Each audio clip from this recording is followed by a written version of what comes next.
Imagine being born into a world where survival is never guaranteed.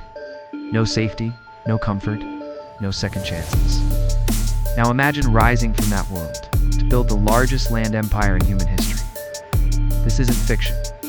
This is the story of Genghis Khan, a man who went from an abandoned child on the harsh steppes to the most feared ruler the world had ever seen. Was he a brutal conqueror or a misunderstood genius who reshaped the world? Yes, his rise wasn't just about power. It was about survival, strategy, and relentless ambition. Before he became Genghis Khan, he was Temujin. Born into the brutal landscapes of Mongolian Steppe, life was unforgiving, and then everything collapsed. His father was poisoned by enemies. His family was abandoned by their own tribe. At just a young age, Temujin went from the son of a leader to an outcast, struggling to survive. Imagine being a child with no protection. In a world where weakness meant death, he hunted for food, fought for survival, even faced betrayal within his own family. At one point, he was captured and enslaved. Most people would have been broken. Temujin, he escaped, and that moment changed everything. Because from then on, he made one decision: he would never be powerless again. Think about it. Most people today struggle when Wi-Fi goes down for 5 minutes. Temujin was out here surviving life or death situations daily.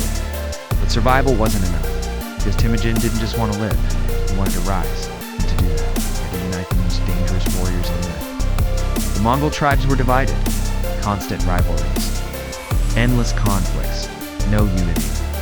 Temujin saw something others didn't. He realized that strength didn't come from domination alone. It came from loyalty and unity.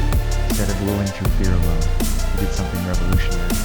He promoted people based on merit, not birth. A shepherd could become a general. A former enemy could become a trusted ally. And slowly, one by one, tribes began to unite. In 1206, Temujin was given a new name, Genghis Khan, the universal ruler. Would you follow a leader who rewards loyalty and skill, or one who only values status and power? That choice shaped the future. Genghis Khan didn't just build an army. He built a war machine unlike anything the world had seen. Fast, disciplined, relentless. His cavalry could travel incredible distances with shocking speed. His strategies were unpredictable. He used intelligence, deception, and psychological warfare to destroy enemies before battles even began. Cities that resisted were crushed, but those who surrendered were often spared and integrated into the empire. This combination of fear and strategy made him unstoppable. Empire after empire fell, and the world began to realize this wasn't just another conqueror. This was something entirely different. At the height of his power, Genghis Khan controlled vast territories. But his true impact went beyond conquest.